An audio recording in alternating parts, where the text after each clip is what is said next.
ಆತ್ಮೀಯರೇ ನಮಸ್ಕಾರ. ದೇವರಾಜು ಶಿವಪುರ ಯೂಟ್ಯೂಬ್ ಚಾನಲ್ಗೆ ಸ್ವಾಗತ. 6ನೇ ತರಗತಿಯ ಗಣಿತ ಪ್ರಕಾಶ ಭಾಗ 2 ಪುಟ ಸಂಖ್ಯೆ 79ರಲ್ಲಿ ಬರ್ತಕ್ಕಂಥ ರಚಿಸಿ 3ನೇ ಲೆಕ್ಕ.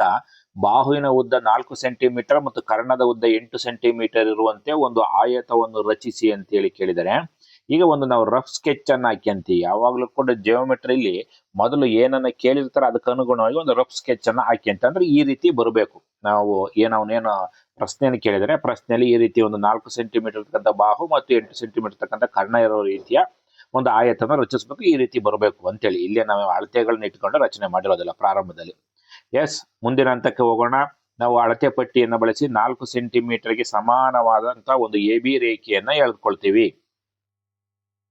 A B is equal to, ನೀವು ಎ ಬಿ ಅಂತ ಇಟ್ಕೊಳ್ಳಿ, ಸಿ ಡಿ ಅಂತ ಇಟ್ಕೊಳ್ಳಿ, ಎಂ ಎನ್ ಅಂತ ಇಟ್ಕೊಳ್ಳಿ, ಏನಾರು ಇಟ್ಕೋಬಹುದು. A B is equal to 4 centimetre ಇರುವಂತೆ ಒಂದು ರೇಖೆಯನ್ನ ಎಳಿತೀವಿ.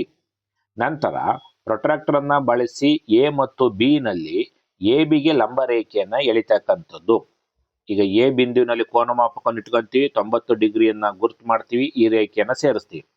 ಬಿ ಬಿಂದುವಿನಲ್ಲಿ ಕೋನಮಾಪಕವನ್ನು ಇಟ್ಕೊಂತೀವಿ, 90 ಡಿಗ್ರಿಗೆ ಒಂದು ರೇಖೆಯನ್ನು ಎಳಿತೀವಿ. ಇದನ್ನ ನಾವು ಲಂಬ ರೇಖೆ, ಪರ್ಪೆಂಡಿಕ್ಯುಲರ್ ಲೈನ್ ಅಂತ ಹೇಳಿ ನಾವು ಕರಿತೀವಿ. ಓಕೆನಾ? ಇದನ್ನ ಹಿಂದಿನ ವಿಡಿಯೋಸ್ಗಳಲ್ಲಿ ನಾವೆಲ್ಲ ಕೂಡ ಸುಮಾರು ತಿಳ್ಕೊಂಡಿದೀವಿ. ಅಂತ 3ಕ್ಕೆ ಹೋಗೋಣ. ನೋಡಿ, ಅಂತ 3ನಲ್ಲಿ ನಾವು ಇಲ್ಲಿ ಏನ್ ಮಾಡ್ತೀವಪ್ಪ ಅಂದ್ರೆ, ಎ ಯನ್ನು ಕೇಂದ್ರವಾಗಿಟ್ಟುಕೊಂಡು 8 ಸೆಂಟಿಮೀಟರ್ ತ್ರಿಜ್ಯದೊಂದಿಗೆ ಬಿ ನಲ್ಲಿ ಲಂಬವನ್ನು ಛೇದಿಸಲು ಒಂದು ಕಂಸವನ್ನು ಎಳಿತೀವಿ. ಅದೇ ರೀತಿ ಬಿ ಯನ್ನು ಕೇಂದ್ರವಾಗಿಟ್ಟುಕೊಂಡು ಎ ನಲ್ಲಿ ಲಂಬವಾಗಿ ಛೇದಿಸಲು 8 ಸೆಂಟಿಮೀಟರ್ ತ್ರಿಜ್ಯದ ಕಂಸವನ್ನು ಎಳಿತಕ್ಕಂಥದ್ದು. ನೋಡಿ, ಇಷ್ಟೇ. ಏನಪ್ಪಾ ಅಂತಾರೆ, ನಮಗೆ ಏನ್ ಹೇಳಿದರೆ ಈ ರೀತಿ A B is equal to ಇದು 4 ಸೆಂಟಿಮೀಟರ್ ಮತ್ತೆ 8 ಸೆಂಟಿಮೀಟರ್ನ ಒಂದು ಯಾವುದು ಡಯಾಗ್ನಲ್ಸ್ ಕರ್ಣ ಇರೋ ರೀತಿಯಲ್ಲಿ ರಚನೆ ಮಾಡಿ ಅಂತೇಳಿ ಇದು 8 ಸೆಂಟಿಮೀಟರ್ ಇರಬೇಕು. ನಾವು ಇದನ್ನ ಎ ಬಿ ಅನ್ನು ಎಳೆದಿದ್ವಿ, ಬಿ ನಲ್ಲಿ ಒಂದು ಲಂಬರೇಖೆಯನ್ನು ಎಳೆದಿದ್ವಿ, ಎ ನಲ್ಲಿ ಒಂದು ಲಂಬರೇಖೆಯನ್ನು ಎಳಿತೀವಿ. ಈ ಲಂಬರೇಖೆಯನ್ನು ಎಳಿಬೇಕಾದ್ರೆ ಇದಕ್ಕೆ ನಾವು ಅಳತೆ ಏನಿರೋದಿಲ್ಲ, ಸ್ವಲ್ಪ ದೊಡ್ಡದಾಗಿನೇ ಎಳೆದಿರ್ತೀವಿ. ನಂತರ ನೀವು ಕೈವಾರವನ್ನು ತೆಗೆದುಕೊಂಡು, ಅಳತೆ ಪಟ್ಟಿ ಮತ್ತು ಕೈವಾರವನ್ನು ತೆಗೆದುಕೊಂಡು 8 ಸೆಂಟಿಮೀಟರ್ ತ್ರಿಜ್ಯವನ್ನ ತೆಗೆದುಕೊಳ್ಬೇಕು. 8 ಸೆಂಟಿಮೀಟರ್ ತ್ರಿಜ್ಯವನ್ನ ಕೈವಾರದಲ್ಲಿ ತೆಗೆದುಕೊಳ್ಬೇಕು. ಕೈವಾರದ ಮೊನೆಯನ್ನ ಈ ಎ ಬಿಂದುವಿನಲ್ಲಿ ಕೈವಾರವನ್ನು ಇಟ್ಟುಕೊಂಡು ಇಲ್ಲಿ ನೋಡಿ ಬಿ ಬಿಂದುಗೆ ಬರೋ ರೀತಿಯಲ್ಲಿ ಒಂದು ಕಂಸವನ್ನು ಎಳಿತೀರಿ. ಈ ಒಂದು ಬಿ ಲಂಬರೇಖೆಯ ಮೇಲೆ ಅದೇ ತ್ರಿಜ್ಯದೊಂದಿಗೆ, ಅದೇ 8 ಸೆಂಟಿಮೀಟರ್ ಇರುವ ತ್ರಿಜ್ಯದೊಂದಿಗೆ ಬಿ ಯನ್ನ ಕೇಂದ್ರವಾಗಿಟ್ಟುಕೊಂಡು, ಅಂದ್ರೆ ಬಿ ನಲ್ಲಿ ಕೈವಾರವನ್ನ ಇಟ್ಟುಕೊಂಡು ಎ ಲಂಬರೇಖೆ ಮೇಲೆ ಬರೋ ರೀತಿಯಲ್ಲಿ ಇಲ್ಲಿ ಒಂದು ಕಂಸವನ್ನ ಎಳಿತೀವಿ. ಅರ್ಥ ಆಯ್ತಾ? ಸೊ ಆ ಎಳೆದಂತ ಸಂದರ್ಭದಲ್ಲಿ ಈ ಡಾಟ್ ಲೈನ್ ಅನ್ನ ಹಾಕ್ತಿವಿ. ಸೊ ಹಾಕ್ಬೋದು, ಹಾಕ್ದೇನು ಕೂಡ ಇರ್ಬೋದು, ನೋ ಪ್ರಾಬ್ಲಮ್. ಸೊ ಹಾಕಿದ ನಂತರದಲ್ಲಿ ನೋಡಿ, ಮುಂದಿನ ಹಂತ ಏನಪ್ಪಾ ಅಂದ್ರೆ, ಕಂಸಗಳ ಛೇದಕ ಬಿಂದುಗಳನ್ನು ಪಿ ಕ್ಯೂ ನಿಂದ ಸೇರಿಸಿ.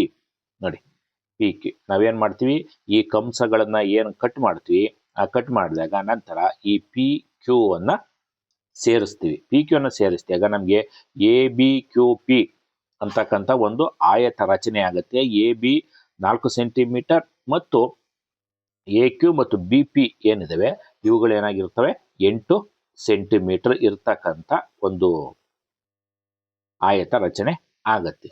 ಇಲ್ಲಿ ನಾವು ಏನ್ ಮಾಡ್ತೀವಿ, ಹೆಚ್ಚುವರಿ ಸಾಲುಗಳನ್ನು ಅಳಿಸಿ ಹಾಕಿ, ಹೆಚ್ಚುವರಿ ಸಾಲುಗಳಂದ್ರೆ ಎಕ್ಸ್ಟ್ರಾ ನಾವು ಈಗ ಎಳಿಬೇಕಾದ್ರೆ, ಈ ಲಂಬರೇಖೆಯನ್ನ ಎಳಿಬೇಕಾದ್ರೆ ದೊಡ್ಡದಾಗಿ ಎಳೆದಿರ್ತೀವಿ.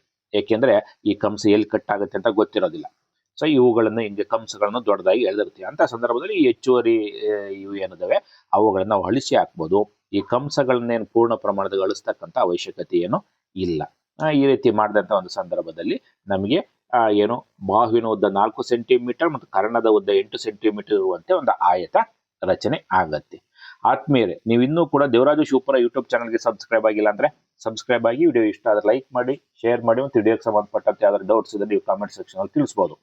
ಮತ್ತೆ 4ನೇ ಲೆಕ್ಕ ಏನಿದೆ, ಒಂದು ಬಾಹು 3 ಸೆಂಟಿಮೀಟರ್ ಮತ್ತು ಕರ್ಣದ ಉದ್ದ 7 ಸೆಂಟಿಮೀಟರ್ ಇರುವಂತ ಒಂದು ಆಯತವನ್ನು ರಚಿಸಿ ಅಂತೇಳಿ ಸೇಮ್ ಇದೇ ರೀತಿನೇ ನೀವು ಕೂಡ ಅದನ್ನ ಮಾಡಬಹುದು. ಧನ್ಯವಾದಗಳು.